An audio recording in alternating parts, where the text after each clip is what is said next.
¿Por qué los pastores evangélicos pueden casarse? La Biblia indica claramente, tanto en el Antiguo como en el Nuevo Testamento, que el matrimonio no está prohibido para quienes quieren agradar a Dios, ni siquiera para quienes quieren servir a Dios a tiempo completo. El Nuevo Testamento lo dice con claridad cuando establece los requisitos para los oficiales de la Iglesia. Pero es necesario que el obispo sea irreprensible, marido de una sola mujer, sobrio, prudente, decoroso, hospedador, apto para enseñar, no dado al vino, no pendenciero, no codicioso de ganancias deshonestas, sino amable, apacible, no avaro, que gobierne bien su casa, que tenga a sus hijos en sujeción con toda honestidad. Primera de Timoteo capítulo 3 versículo 2 al 4. Esta es la misma regla que se da a los diáconos. Los diáconos sean maridos de una sola mujer, y que gobiernen bien sus hijos y sus casas. Primera de Timoteo capítulo 3 versículo 12. Los sacerdotes del Antiguo Testamento también tenían libertad para casarse, y por lo general se casaban, al igual que los líderes de la Iglesia del Nuevo Testamento. Además, aunque Dios condena severamente toda relación sexual entre personas que no están casadas entre sí, Él explica que el contacto sexual entre personas casadas no es pecado. Más bien, Él ordena a cada persona en la unión matrimonial que se dé a sí mismo, o a sí misma, al cónyuge. En cuanto a las cosas de que me escribisteis, bueno le sería al hombre no tocar mujer. Pero a causa de las fornicaciones, cada uno tenga su propia mujer, y cada una tenga su propio marido. El marido cumpla con la mujer el deber conyugal, y asimismo la mujer con el marido. La mujer no tiene potestad sobre su propio cuerpo, sino el marido. Ni tampoco tiene el marido potestad sobre su propio cuerpo, sino la mujer. No os deéis el uno al otro, a no ser por algún tiempo de mutuo consentimiento, para ocuparos sosegadamente en la oración. Y volved a juntaros en uno, para que no os tiente Satanás a causa de vuestra incontinencia. Primera de Corintios, capítulo 7, versículo 1 al 5. Este pasaje explica claramente que la falta de deseo en algún momento, o aun la idea de que el sexo es pecado, no es razón suficiente para que una persona casada prive a su esposo o a su esposa. Dios quiere que los casados encuentren satisfacción en el hogar, para que sean fortalecidos contra toda tentación externa.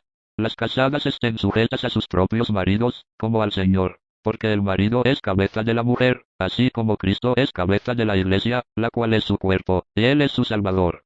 Efesios capítulo 5 versículo 22 al 23. Dios escogió la relación entre esposo y esposa como ejemplo de su relación con los creyentes. El pasaje también ordena a los esposos que amen a sus esposas y que las traten con ternura, con la misma bondad con que ellos se tratan a sí mismos. Debemos someternos a Cristo, así como la esposa debe someterse a su esposo, y Él nos cuida de la manera en que Él quiere que un esposo cuide a su esposa. El uso de esta comparación muestra que Dios aprueba el matrimonio. Es cierto que la persona soltera tiene mayor libertad para hacer la obra de Dios, y la Biblia lo dice claramente, pero pone esta afirmación en equilibrio con la enseñanza. Pero si no tienen don de continencia, cásense, pues mejor es casarse que estarse quemando. Primera de Corintios, capítulo 7, versículo 9. Así pues, aunque permanecer solteros es la mejor forma en que algunos sirven a Dios, no es la mejor forma para todos. Por esa razón, Dios permite que cada persona se case o no, según sea lo mejor en su caso.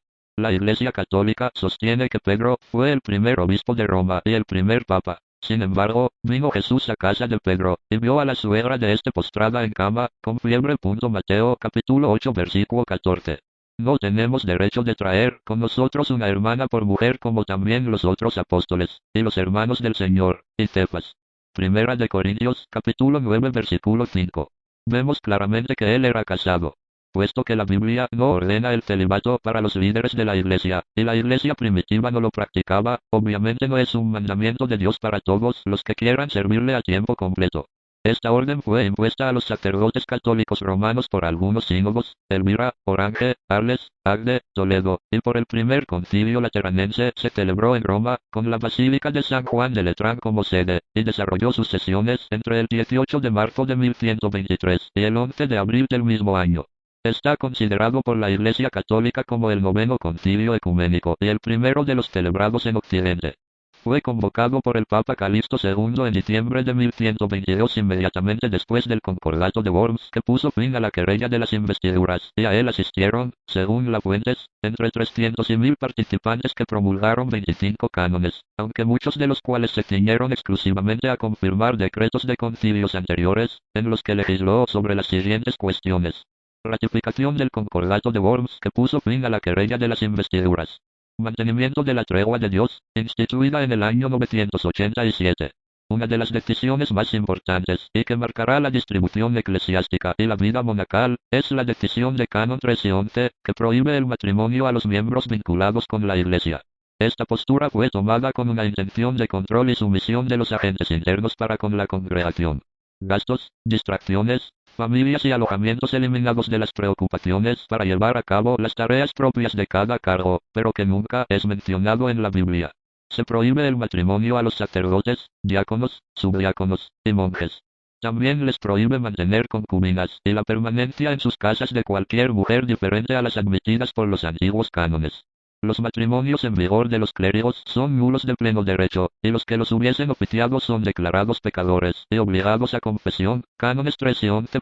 Básicamente para eliminar el nepotismo en la Iglesia romana, la que controla gran cantidad de propiedades que algunos de los sacerdotes preferían legar a sus hijos.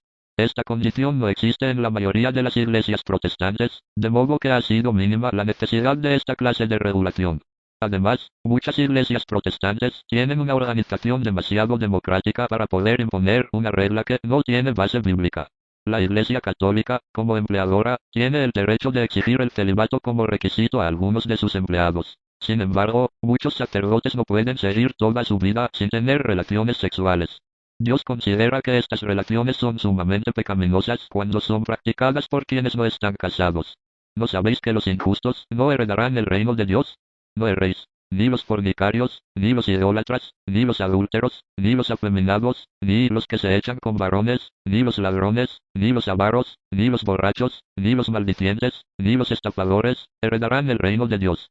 Primera de Corintios, capítulo 6, versículo 9 al 10. Huid de la fornicación. Cualquier otro pecado que el hombre cometa, está fuera del cuerpo, mas el que fornica, contra su propio cuerpo peca. Primera de Corintios, capítulo 6, versículo 18.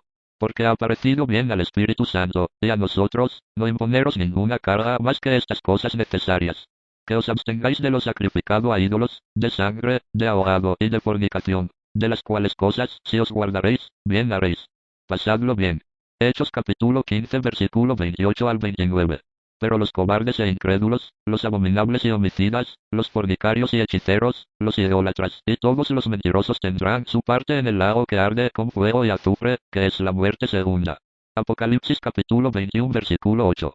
Los sacerdotes que no pueden resistir, no solo serán condenados con más severidad por Dios, sino que también escandalizarán a muchos en su iglesia, y arrastrarán a otras personas al pecado con ellos.